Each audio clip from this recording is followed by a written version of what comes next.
there guys, and welcome back. On this week's show, we're going to be making a ukulele.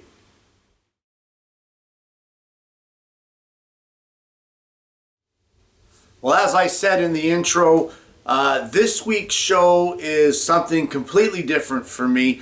I don't even really know where to start, but I'm going to take you along on the ride. I've always kind of had the thought or the idea that I'd like to build an acoustic guitar at one point in time, but you always have that apprehension as to whether or not you're able to do it. So I thought, what better way to see if I would even enjoy something like that than to build a smaller scale, which would be the ukulele. This will be a multi-part build. I don't know how many parts. It depends on how long it takes me to make it and how many steps. But it could be an interesting build. It could be boring as heck. It's up to you to decide that. But we're going to be making certain jigs and fixtures along the way. There's going to be wood bending involved. There's all kinds of things involved in making an instrument. And at the end of the series, we'll see how well it turns out. So when it comes to ukuleles, there are four basic types. I've been doing some research. There's the soprano, there's the concert ukulele, there's a baritone, and then there's one other one, I think it's a tenor. And in this particular video, in this particular show, we're going to be making the smallest of the bunch, which will be the soprano ukulele. Well, the first thing that we really need to consider here is the type of wood that we're going to be using to make this out of. And I've been researching this project over the past, I guess, 2 or 3 months prepping for this series. And I tell you, there's a lot of information out there if you just want to take the time to look into it. But there seems to be a general set of species that is said to be the kind of perfect tone wood for these instruments. And you've got things like Sitka spruce, western red cedar came into the list, rosewood, mango, mahogany, African blackwood, Australian blackwood, and of course the traditional one of koa. Now I looked into getting some koa sent to me to make this project out of, and I'm going to tell you it would have been the world's most expensive ukulele because they wanted an arm, a leg, and my firstborn child to have this stuff sent to me. Just crazy shipping costs and crazy amounts of money for this wood. So what I did was I moved on and chose African mahogany. And I'm actually very excited about that because in all the years that I've been working with wood, I've actually never taken the opportunity to work with mahogany. So I'm looking forward to it. I've heard some horror stories, I've heard some good tales, so everyone's experience is different. We're going to see what it is that it has to offer to me. And at that point now, we've got our wood chosen, being the mahogany, and now we need to thickness it. And I want to use my thickness planer for that, but the problem is the thinnest material that you can thickness plane in a benchtop planer or a box planer is 1/8 of an inch. So to kind of eliminate that problem, we're going to start off this build by making an auxiliary table for our thickness planer so that we can make our limits of our thickness plane even thinner. So let's start with that. Well, like I said, we need to change the the limitations of what thickness our planer can plane. And this particular one, of course, the absolute thinnest that you can plane a piece is 1/8 of an inch. And it makes sense. They don't want you to go any further than that because you've got your steel table here, or the bed of your planer, and if these blades should be brought down closer, you would have the potential, of course, for the blades to dig into the metal and destroy the blades, destroy the table, and then you've got a great big mess. So it makes sense that the machines are limited so that you cannot have that accidental contact, because of course it would be catastrophic to the health of the tool. But what we're going to be doing here is we're going to be making a new bed for the table in this case. And the reason we want to do that is because we want to raise this up so that we can plane a thinner board. And the first thing we want to do is, without a doubt, unplug your tool. That way we don't have any accidental energizing of the motor of this thing. And most box planers or most thickness planers have rails on either side of this table here. And what you want to do is you want to get your tape measure in there and you want to measure the distance between these rails. Now this particular one here is 13 inches, which would coincide of course with this being a 13-inch thickness planer. But we've got 13 inches. We want to leave a little bit of wiggle room, so I'm going to call that 12 7/8. So that will be the width of our sort of new surface here. The next thing you want to do is you want to measure from the edge of your in-feed table to the edge of your out-feed table. So here we are now. I've spun the planer around, and like I said, you want to measure from the edge of this in-feed table to the edge of your out-feed table. And for this particular one, I'm looking at this, and we're at 37 7/8. I think for just a little bit of wiggle room, I'm going to call that 38 inches. So I will scribble that here on my little pad, and this now will be the dimension of our new auxiliary table. So we've got the 12 7/8 by 38 inches. However, we need to change the length. So let's head over to the bench and I'll explain this just a little more. Well, we have our dimensions from edge to edge of the in-feed and out-feed tables, and that's 38 inches. However, what we want to do is have this board, well, that's a little wonky, you might want to put a straight edge on that one, and we want to have some retaining strips on the front end and the back end of the board to keep this auxiliary table from moving.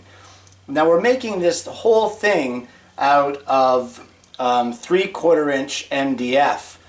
So these strips here will end up being cut from 3/4 inch MDF. So what we're going to need to do in order to accommodate those strips and still have enough room, being our 38 inches inside to fit over our in-feed and out-feed table, we're going to need to add 3/4 on each end. So 3/4 and 3/4 is 1.5 inches, which makes our new length of our auxiliary table 39 1/2 inches. And of course that will accommodate our strips on either end so that this thing will not be moving anywhere. So what we're going to do to start off is we're going to take our piece of 3/4 MDF over to the table saw, and we are going to rip it in a 12 7/8 of an inch length.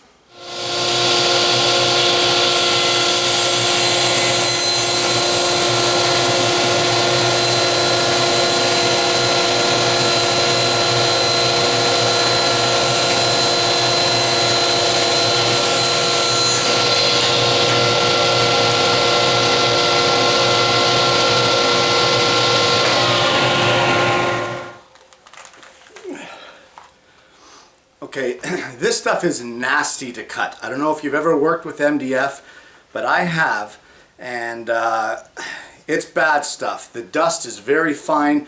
It's just brutal. Get a dust mask on and use as much dust collection on your table saw as you can. Let me just pan away from me and show you the clip I just showed you with the dust collection here.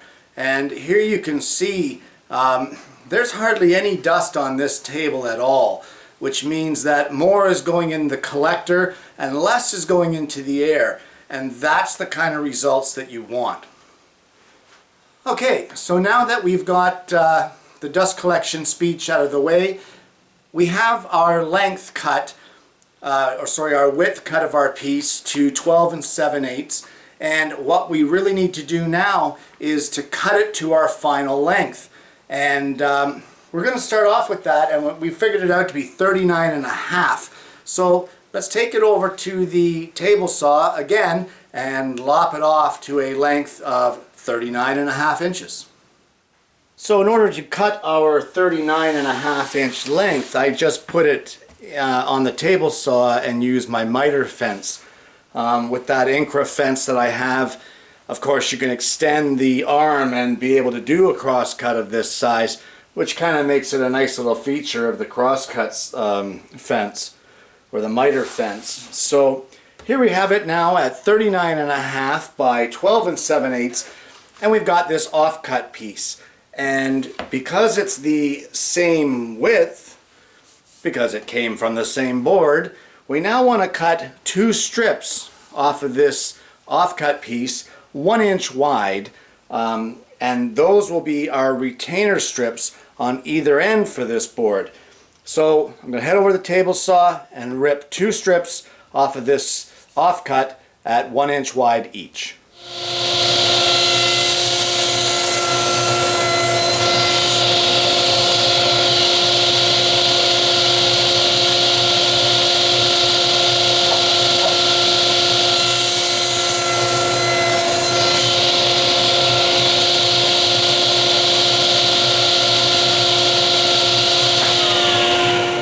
Well, there's our 2 1-inch strips of the same material that we made the actual auxiliary table for, and they are going to get mounted just like that, one at this end and one at the other end, to keep them aligned and to keep them from sliding and pulling through our thickness planer. So at this point in time now, if you're going to be building something like this or making an auxiliary table, if you think you're going to be using it in the future, or even if you're not, don't half-ass this thing. Do it properly. That's what woodworking is all about, making yourself just that much better than the hack.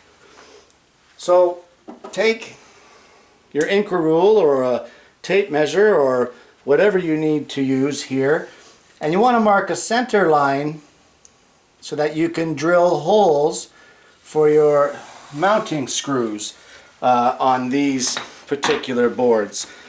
And we're probably going to put 3 screws, 1 on each side and then 1 in the middle, and we're going to drill and countersink those, and we're going to screw those in. It is MDF, so when drilling or when getting ready to screw these pieces in, as well as gluing it, you want to drill some properly sized pilot holes for the size screw that you're using. If you do not drill pilot holes in MDF, especially when going in through this side grain kind of thing, I use the word grain very loosely here, but when going into the sides of this MDF, if you do not drill properly sized pilot holes for your screws, you will split it. And that is what we don't want to do at this point in time. So be very careful now when you screw these in. If you think you're going to have any kind of problems, then don't use MDF for it. Go ahead and use something else like a hardwood or something like that that you're a little more comfortable with. But at this point now, like I said, we're going to mark our holes, drill and countersink, drill our properly sized pilot holes, and then glue and screw these end retainer boards, if you will, onto our main auxiliary table.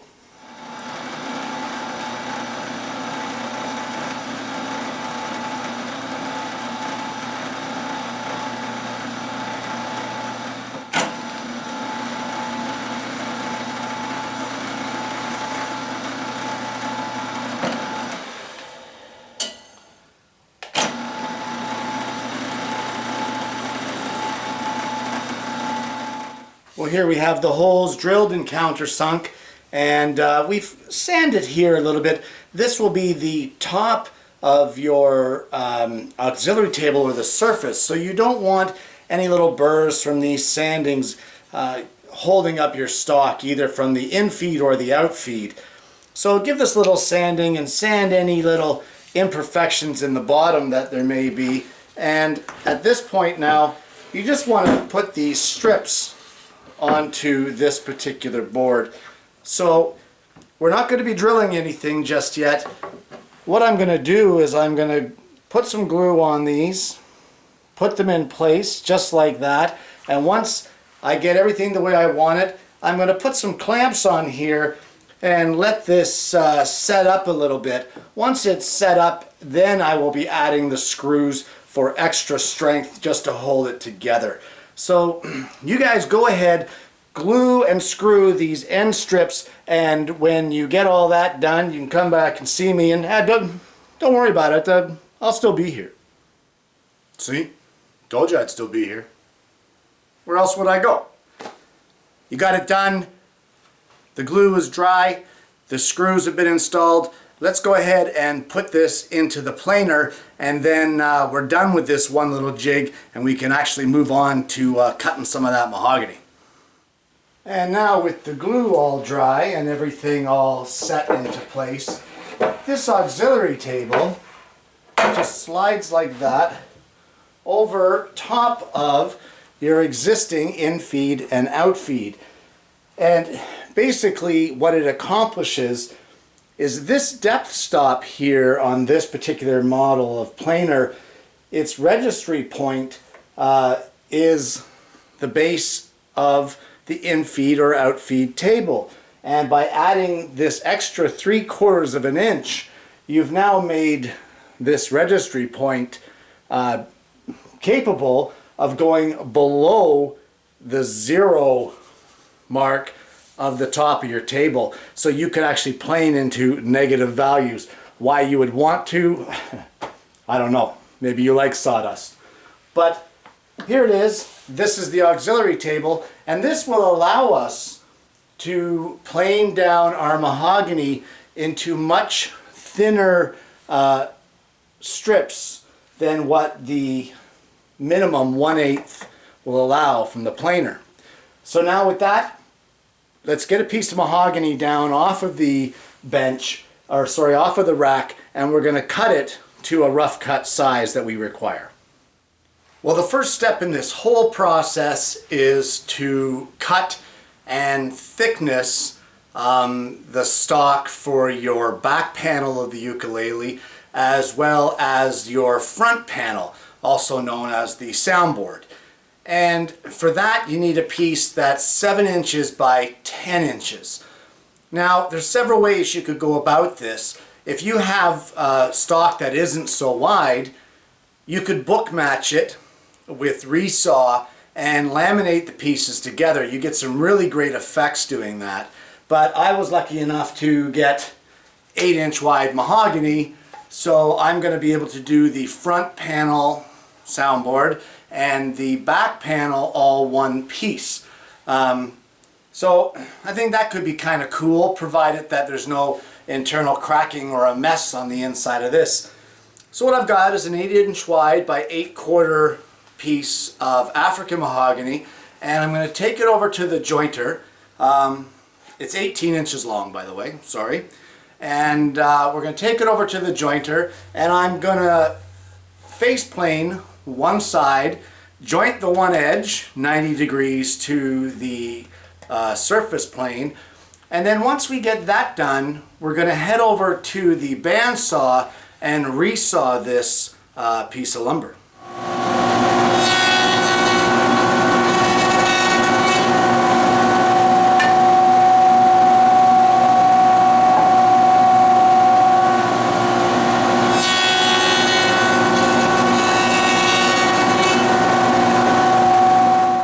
And there we have one beautifully jointed piece of mahogany. What a gorgeous piece of wood. So the edge jointing is 90% to the face. So at this point in time, we're going to head over to the bandsaw And we're going to set up our large resaw fence on the bandsaw, and we're going to set it at a distance of 3/16 of an inch from the blade. And we're going to resaw this to 3/16 of an inch. So here I have my resaw fence set up. The blade is set to a distance of 3/16 of an inch from that fence. So we're just going to run this piece of mahogany through to yield a 3/16 of an inch thick piece of mahogany. So here we go.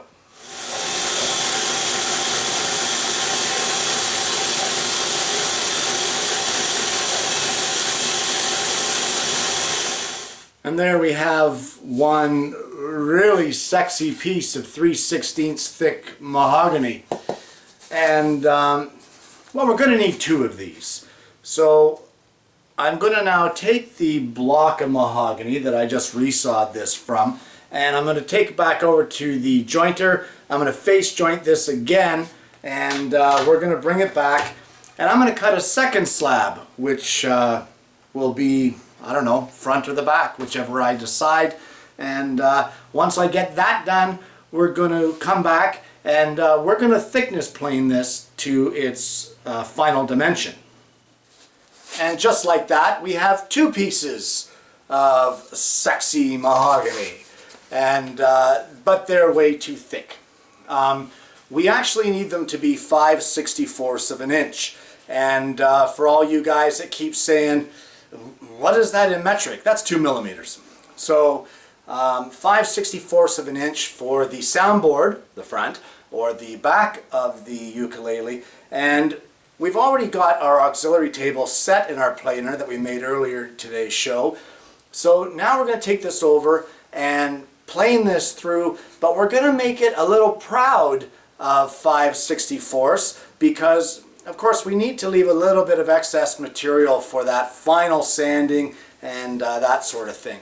So let's take it over and plane this down.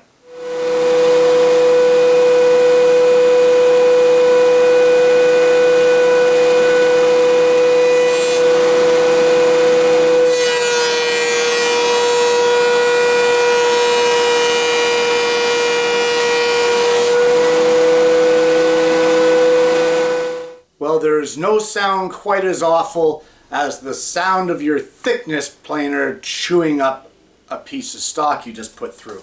And with the stock being so thin, the planer decided to eat the edges of it. But I left plenty of slack in my measurements to give me lots to work with, so it still should be very usable. What I'm going to do now is I'm going to take a coarse cabinet scraper and I'm going to work at this and get it down to its final thickness. Right now we're at 3/32 of an inch, and I'm going to take it down the rest of the way that we need to.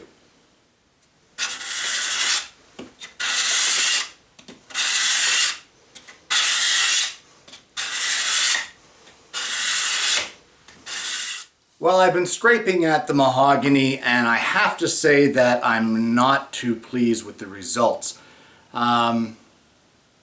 The auxiliary table of the thickness planer works beautifully, and I'm sure if it was another species, our results would have been much more favorable. But unfortunately, being mahogany the way it is, and with the amount of figure that was in that wood, and I kind of expected it, I was hoping not, it really tore it up. So I was hoping I could work around it, and I still may be able to. But with that being said, it's pretty tough to work around it the way that it is. So I'm going to stop trying to thickness this board right off the bat, and it looks like we're going to go the route of a thickness sander, which would be, I would think, much more forgiving when it comes to this particular build. Do I have a thickness sander? No, I do not, which means that we're going to have to build one. Well, I guess that's all there is for this week. It's been a bit of a frustrating day. And that's okay, because we've learned a few things along the way, and one of them is that when it comes to thinner stock, mahogany doesn't like my thickness planer. We've also learned how to make an auxiliary table to increase the limitations of your thickness planer. I'm not sure what else to say about today's show. I was going to cut all this out and start it over, and then I thought about it and I thought, well, no, maybe I should leave it in the show. And although this week's show was potentially a failure as far as making progress on the build, hopefully what it will accomplish is those of you who are willing to or want to make a ukulele, or as us cool kids say, a uke, you know, maybe my mistakes today are going to prevent you problems down the road. So, with that being said, the next time you see me, I think we will be making a thickness planer a thickness sander to sand these boards down. And I don't know, we'll see how that goes. Maybe another failure. This whole build may be a disaster, who knows. But either way, guys, I'm going to see you again next week with yet another, hopefully not a failure, woodworking video.